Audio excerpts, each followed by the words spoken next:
Hi, welcome back to my channel. Today we'll be discussing Let's Be a Family by Tomo Kurahashi.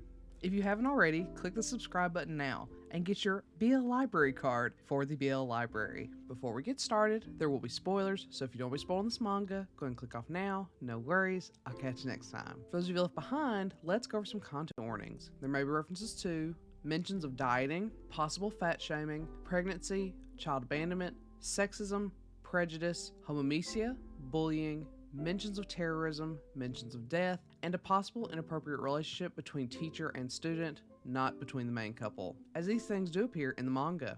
But if that's good with you, let's go and get started.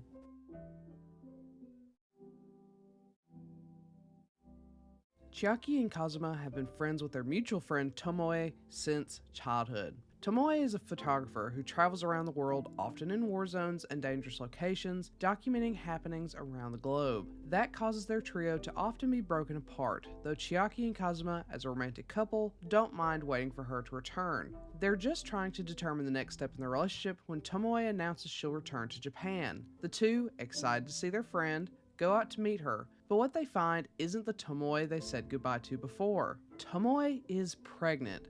She's very pregnant. Chiaki and Kazuma never expected their rambunctious friend to settle down with someone, much less have a child. As they pepper her with questions, she admits that she doesn't know who her child's father is, but she fully intends to raise her all the same. Chiaki and Kazuma are stunned but more than willing to support their friend on this new journey in life. The day comes when Tomoe gives birth to a little girl named Ayumi. To Chiaki and Kazuma's relief, Tomoe settles well into motherhood, and the trio of friends are all happy with how their lives are going. That is until Tomoe comes to them crying, begging that the couple take her 1-year-old daughter and raise her so she can go back into the field. Chiaki and Kazuma are once again surprised, but seeing their dear friend Tomoe and her young daughter, they can't possibly say no. So begins a complete surprise for Chiaki and Kazuma, not just as a couple, but as fathers. Navigating a relationship is hard enough with two people, but what happens when you add a third?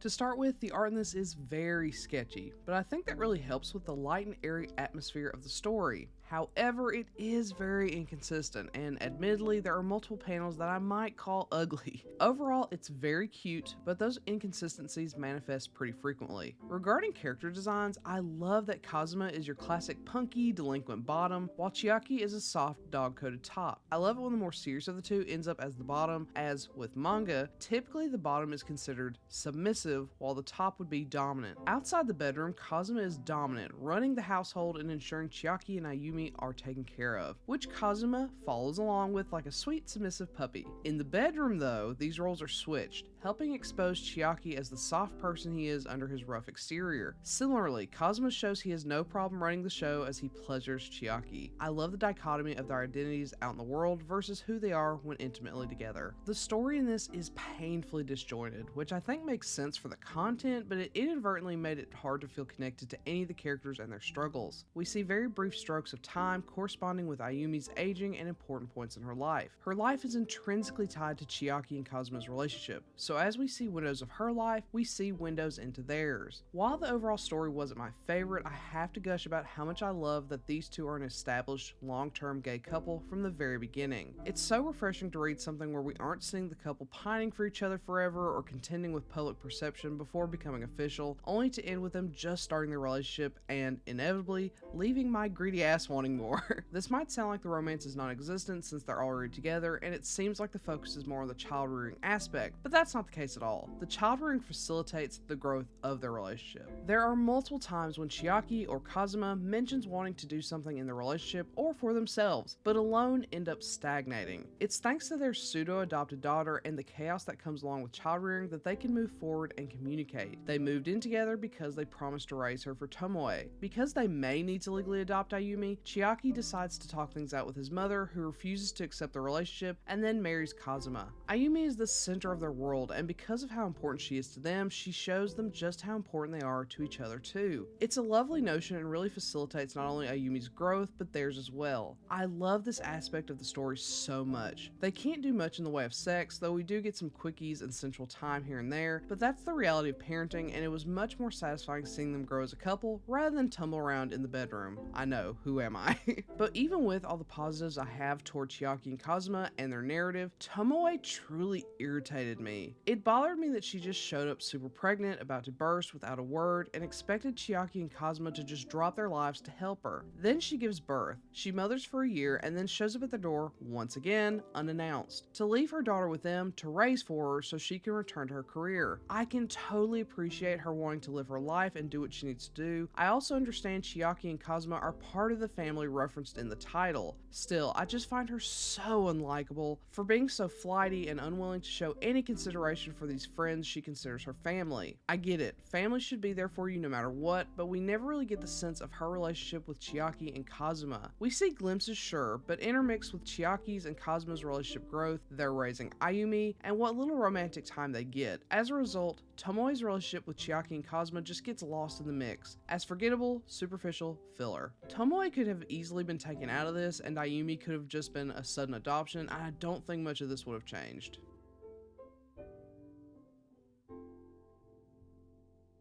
With all that being said, this was okay.